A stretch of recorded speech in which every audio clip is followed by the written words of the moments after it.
Iki dagelan nek koclok iki piye? Mosok dagelan iya. Kowe ngomong. Ente Jo. Anak iku anakku. Alah, anakmu jenenge ora anak. Apa? Tuti. Kok Tuti? Iya. Tuti apa? Untune metu sithik. Pakane brongos. Ojo ngenyek. Digenti. Genti siapa? Ora Tuti. Siapa? Sinyo. Sinyo ya, Pak? Gusine menyonyo. Iya. Lah kok iso iki piye? Kabare piye? Jare kowe winginane lunga. Aku iso bone Jakartaan. Saiki nek ngene kowe duwe ketoprak pirang-pirang sasi ngedur iki rak mesti kayamu akeh. Akeh. Nah, nek akeh yo ki tak kandhani. Piye? Ku mumpung ana bakul sapi, dulur lanang Mbah Kaji Masri. Aku wis tuku. Tuku apa? Sapi remaja. Sapi remaja iki sapi apa? Sapi sing enom ndak sapi remaja. Kowe tuku karo Mbah Masri tuku sapi remaja. Sapi remaja. Iku jenenge sapi Doro. Doro iku manuk. Ya bener Agol, Doro iku manuk, sapi nom iku sapi remaja. Sapi sing samene iki lho. Ya sapi remaja Sapi iki. remaja. Mbok ingoni pirang sasi? Sik. Iki omongan ra dunung. Mana kok sapi kok remaja? Sapi nom cara nggo aku sapi remaja. Lah nek sapine wis tuwa, Ya sapi tua. nek sapine jepedet, Sapi kecil. sapi kecil. Nek sapi Doro sapi remaja. Lho Pak Masri kok nuntun sapi remaja? Iku sapi cilik iku lho, setengah gede. Tuku sapi remaja piro? Aku tuku siji. Lho jare telu. Telu mati ngono. Mati loro. Mati kersane ngalah. Lah dibothok marang tuang. Mati wis kok dhuwur kono. Dhuwur di. Oh, berarti sapi ceblok. Ya Allah, nyek. Sapiku dijukuk nyawani karo Gusti Allah Subhanahu wa taala. Aku iku ora rupamu kok wedi karo aku dhewe. Tapi nanti kena ro gambarmu ro rupamu iku malah wedi aku. Cagao yo ngene iki ya. Ya bocah gaul lho. Lah kok dagelan telu kok ora kompak blas. Ada apa sih, ada apa? Ada apa? Kowe iki ngomong apa? Bahasa Indonesia, kumpulannya Cagao. Iso piye? Loh, saya berbicara bahasa Indonesia. Tapi kalau salah saya jangan dipaidah. Kok diguyu? Kalau saya tidak saya paidah. Tidak. Masalahnya apa? Itu kan sudah kamu pikir pirang-pirang dina. Ini tunggale iki. Sebab kan kita ini bertiga kan kancanya. Iya. Makanya kita jangan mentalah. Dan. Sebab apa? Kita kan tidak isa. Iki ngomong apa, Mas? Ya itu mbok menawang. Rusak kabeh. Sapi remaja telu, mati loro kari siji. Sing siji mbok kapakno? Tak dol. Sing nuku sapa? Tanggaku Jenenge Karyo Letong. Lah matur kok adomen to. Lah tanggaku omahku adok. Dol ngene Mbak Kaji ae. Ngendi? Ngene Mbak Kaji Masri gendang. Dalan gorene kene kono. Piyayine? Dalaron gorene. Oh, tumpakne motor colot ta? Ora enak. Enak tumpake motor truk. Motor truk. Truk. Truk. Tulisane piye? TRUK. Macane?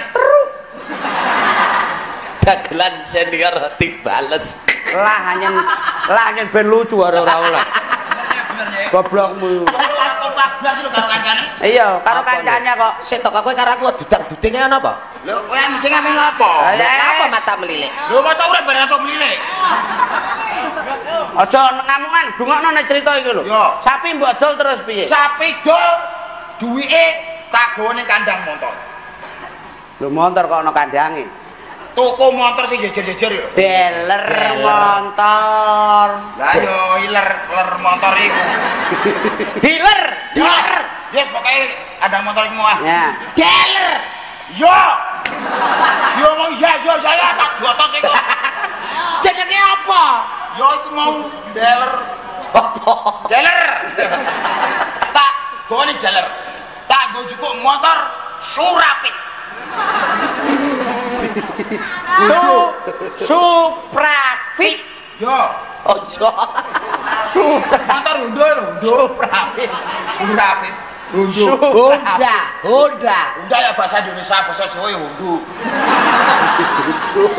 Pak, mbok kowe kok seneng motor Honda? Ora masalah. Aku kok seneng motor Yomo. Yamaha. Ya main aku Jepanan Jawa Yomo. Yo. Ya. Tak, pokoknya motor Surapit. Suprapit. Ya, Surapit. Terus Suprapit tak cukup ke dealer, tak tuntun tekan Partomino. Pertamina. Pertamina iki nek wedok nek lanang Partomino. Iya. Iki lho sing ngejoki. Iya, sing dodol lanang Partomino. Nah sing dodol wedok ya Pertamina. Ya iya. Tutuke Dadi kok dealer teko Partomino, tak tuntun. lah sebabnya apa kok mbok tuntun? Aku ora iso numpak. Lah dalah. Lah kok tuku? Ora masalah nukane anakku arek. Anakmu sapa? Anakku rawan. Anakmu Rawan anakku. sing barepe kok. Cak barek kaya aku. Lho jare dhek iki kowe malah ape lunga kok nangis perkara rawan. Salah tompo perkara ning pinggir jalan ada tulisan gede. Apa? Rawan kecelakaan. Kamu kok rawan iku anakku. Ning iku mau kan salah paham. Tegese salah Aku paham. mau rambu-rambu lalu lintas. Oh, rambul-rambul lalu. Wes tekan gone Partomino. Terus Motor tak iseni bensin gas. Piro? 50 liter. Lah dalah. Rete ya motor anyar. motormu iku tankine ambane piro kok mbok iseni 50 liter. Ora masalah motor anyar. Suprafit iku paling mentok 4 liter. Tak iseni 50 liter. Lah kok mbok mot nok ndi? Soalnya tak ada jirigen kiwa tengah. Lah kanggone Jagani nek Surapitku kentekan bensin. apa jagane nek bensin iku mang tuwah. Nah. Oh, terus gua ados ae, Man. Lo terus. Engko kok nyulet. Geni Aku ana. udah mati. Iya omonganmu. Kancane mentalane lho. Ya jangan dipaida. Enggak. Bariku toh, aku yang Partomino, anakku tak bel. Wah, Loh, mati. gasnya gak pecah. Mati. Lho bocah arep mbok bel dase. Wajah dihukum kowe. Iso mati kowe. Tak bel iku lho nek nganggo hepon ya ampun ya cah gaul ngono kae. Handphone. Ada suara cilik lho ning ngene ya ampun ya. Astagfirullahaladzim. Gusti Allah. Iku jenenge Handphone. Ya ayo ada suara cilik ning daplek kuping lho. Handphone, hand kuwi genggam pun swara. Swara sing nganggo genggaman jenenge handphone. Suara sing digegem. Iya lah dae mulai gitu. Iya. Beda karo telepon. Telepon. Tele kuwi ada pun swara. Telepon. Telepon, tele kuwi ada pun swara. Dadine? Swara sing ada jenenge telepon. Jadi nek adoh iku Telegram. telegram. Tele ki ada gram berita sing ada telegram. Angger tele mesti ada. Tele mesti adoh. Ada. Pemane penontonnya suka adoh. Penontonnya tele-tele. Loh. Rese. Gak. Iya. Anakmu nggo handphone. Anakku aku tak bel. Cung, nyusul papa ning Partomino, Cung. Ya, Pak. Lah aku numpak apa? Mbak bis. Heeh. Anakku teko jelek ning Partomino. Dadi anakmu numpak bis mlaku. Medun jelek. Terus medun mak jelek.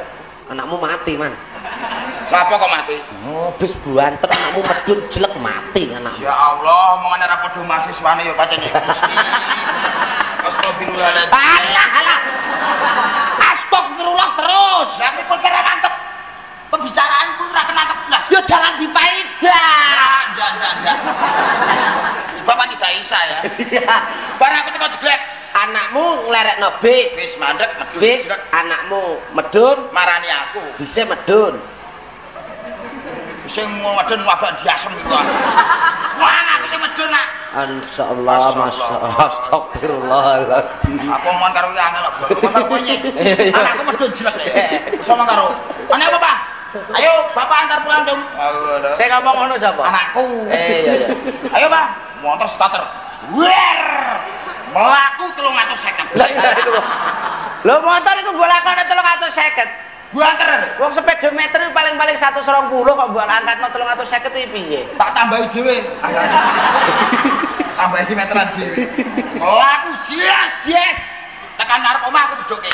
Dun. Bapak medun, Pak. Aku tak mubeng-mubeng desa. Jajal motor. Jajal motor Surabi. Karo pamer tanggamu. Mbak adol sapi remaja, nggo tuku Surapit Hondo. Wes Bar diisi Koparto Mino. Anakmu teko. Terus kowe ngempun. bis Kowe hepun. Terus. bar iku jejet anakku mubeng rayen. Wah, anakku itu ngombe wedang kopi karo nggone anakku. Wah. Pancen anakku tak akoni got. Apa? Gawe nama harum Sariman. Kok iso nama harum? Lho. Kok iso nama harum? Aku bar anakku sepeda motor rayen iku langsung jenengku kondang arek. Lah iso kondang piye? Tanggaku do muni Sariman. Iki lho Sariman. Anake Sariman. Anake Sariman. Apa ngene wah, di motor anyar cah dadi kondang aku nek motor anak. Jelas. Barang tanggaku liwat sitok. Ana apa Kang kok nyeluk jenengku Sariman. Heeh. Kau anake Sariman nabrak cagak listrik. Ora kondang iki piye anakku? Hah? Ora kondang. Anakmu ani nabrak. Kowe kondang meneh nak ngene. Montor tumpaki karo anakmu nok ratan gedhe. Buanter, ora ana tronton blusuki ngisore. Kowe jengenem tambah. Tambah piye? Almarhum Sariman. Iku ngene lho, mantak kandhani man lho. Sariman. Man. No duwok Aku ning kene. Kowe tak kandhani ya. Jenenge kondang lan nek ngene iku ora bener, Man. Yo kena nukokno montor bocah. Tritok 1001 lho, Gol. Ligyo tak kandhani kowe. Ingetno aku. Mau. Lah kenapa, Mo? Ora ngene wong. Iki tak omongi ape. Nukokno montor bocah kuwi kena. Neng carane aja ngono. Jenenge anak sing ugal-ugalan. Wah, bapakmu lek, Gol. Apa? Ambune mayit iku. Aku bar mangan mayit tapi. Ngarani kok. Ngarak-ngarahno bocah ki ya sing apik, kena nukokno montor ning diatur. Bocah diwenehi apa kuwi kepinteran, diwenehi kesopanan, ben numpak montor lah ya tertib, numpak montor lah ya sopan. Ya ta? Iki penting, Man. Penting. Bocah ki kudu dikandani sing apik. Ya wis ana. Kandani apa ora? Kandhani. Lah, saiki ngene. Nek anakmu engko ancene wis mari, luka apa ora? Yo sithik. Nek luka ndang apa ki ndang dipriksakno. Wis Ya saiki ngene wae. Sariman, aja dipikir perkara anakmu, ning sing wigati iso suwan ning kene iki ning Ndawa. Ya.